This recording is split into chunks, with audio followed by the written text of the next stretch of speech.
please help me. The amount of times I've reshot this thing, because I've been postponing and postponing, and I said, who sent me to do YouTube? Like Brother Moses now. Brother Moses tried. In Exodus 3 verse 7 to 12, the Lord said, I have indeed seen the misery of my people in Egypt. I have heard them crying out because of their slave drivers, and I am concerned about their suffering. So I have come down to rescue them from the hand of Egyptians and to bring them up out of that land into a good and spacious land, a land flowing with milk and honey, the home of the Canaanites, Hittites, Amorites, Perizzites, Hivites, and Jebusites. And now the cry of the Israelites has reached me, and I have seen the way the Egyptians are oppressing them. So now go, I am sending you to Pharaoh to bring the Israelites out of Egypt. But Moses said to God, who am I that I should go to Pharaoh and bring the Israelites out of Egypt? God said, I will be with you, and this will be the sign to you that it is I who have sent you. When you have brought the people out of Egypt, you will worship God on this mountain. Who am I to go and meet Pharaoh? You look at me, yeah? I cannot do it.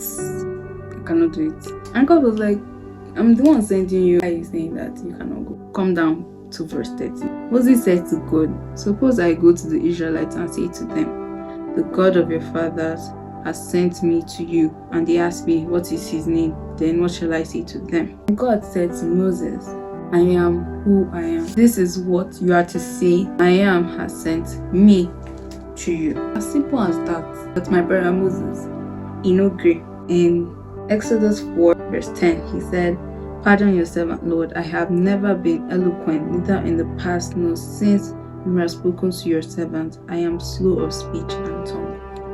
Okay, me, I know if you speak, you go sign somebody else. Like literally what he said. Verse 11, the Lord said to him, who gave you humans their mouths?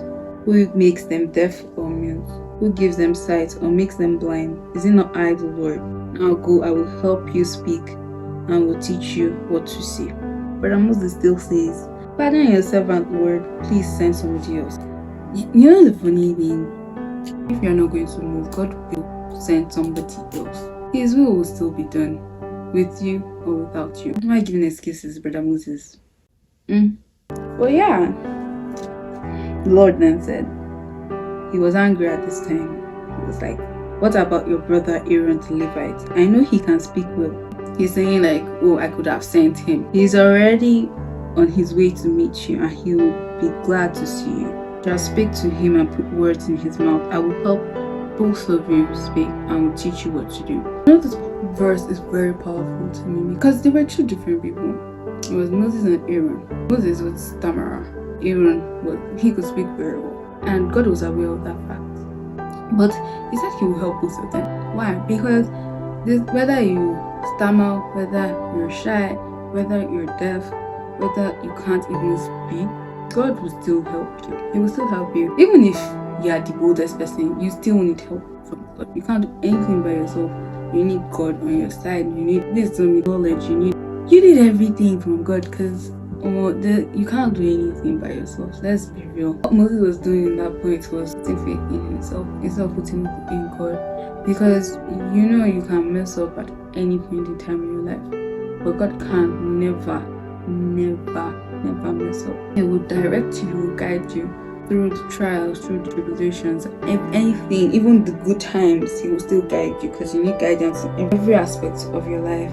So in Exodus 12 verse 31, during the night, Pharaoh summoned Moses and Aaron and said, up, leave my people, you and the Israelites, go, worship the Lord as you have requested, take your flocks and heads as you have said, and go, and also bless me.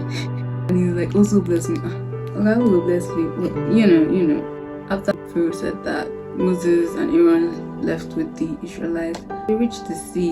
There was no path for them to pass to get to the wilderness. And also, Pharaoh was behind them with his army and everything. We were stuck between the sea and an army.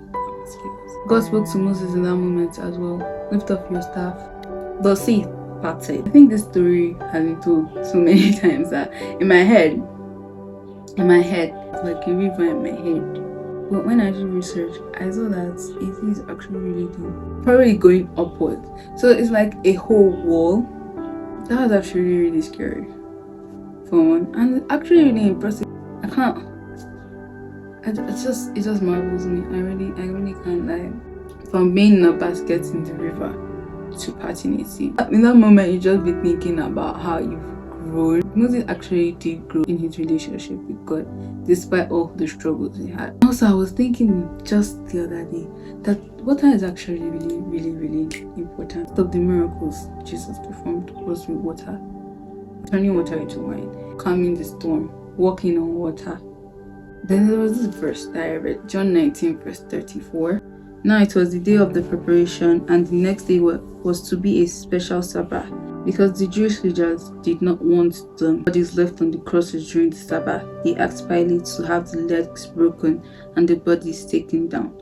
The soldiers therefore came and broke the legs of the first man who had been crucified with Jesus, and those of the other.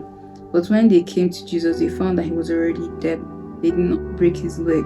Instead, one of the soldiers pierced Jesus' side with a spear, bringing a sudden flow of blood and water. Thinking about this, I just really want to know what the significance of water is. I may talk about it in another video. Drink water and mind God's business. So back to Moses, yeah.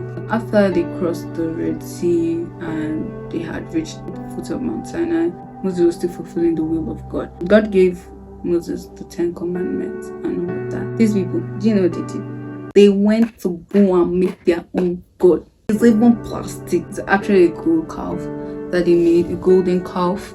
Let's read from Exodus 32, 1 to 8. When the people saw that Moses was so long in coming down from the mountain, they gathered around Aaron and said, "Come, make us gods who will go before us. As for this fellow Moses, who brought us up out of Egypt, we don't know what has happened to him." Aaron answered them, "Take off the gold earrings that your wives, your sons, and your daughters are wearing and bring them to me." So all the people took off their earrings and brought them to Aaron. He took what they had handed him and made it into an idol cast in the shape of a calf, fashioning it with a tool. Then they said, "These are your gods, Israel, who brought you up out of Egypt." What do you mean these are your gods that brought you out of Egypt? Then we go down to verse 7. Then the Lord said to Moses, "Go down, because your people whom you brought out of Egypt have been corrupted. They have been quick to turn away from what I commanded them, and have made themselves an idol cast in the shape of a cow. They have bowed down to it and sacrificed to it, and have said, 'These are your gods, Israel, who brought you up out of Egypt.'" I said Moses tried. He tried because it can't be me. God abeg. Moses now went back down to meet these people. When Moses approached the camp and saw the calf and the dancing, his anger burned, and he threw the tablets out of his hand, breaking them to pieces at the foot of the mountain. The tablets, those are the commandments that were written on the tablets by God. He had broken it because of his anger. So I got his anger, but anger has to be controlled still. Moses struggled with a lot of things, but he kept his focus on God. Sometimes I'll just be thinking about some things, and I'm trying not to worry as much as I did before. Like, compared to last year, I used to worry a lot compared to now. Now I just try to just say, "Oh, God will handle it," I'll pray about it, I'll try to put in the work, but I don't want to stress too much about it. That's what Moses was doing. That's what he did.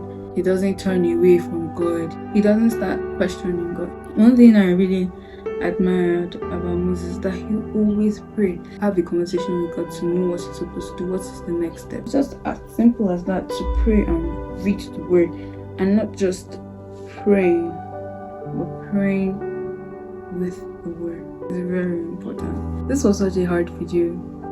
I have been praying to God to help me with sharing the word. I've been struggling, and I've become a Moses at this point, because Okay, no, not in Moses. Well, somehow. Yeah, we're close. We're close. I tried to do it the first time, and I really don't like talking videos. Especially when it comes to the Bible, I don't know. I always get so it's supposed to be serious, but it's supposed to be chill at the same time. And I'm supposed to see the right things and try not to see the wrong things. And the thing is, I'm not just praying about it. I'm actually putting in the work because I can't just be praying about it and I'm not doing anything. I pray I get better. I know I'm going to get better. I have God at my side. Thank you guys for watching the video. Thank you for staying to the end. Thank you for subscribing.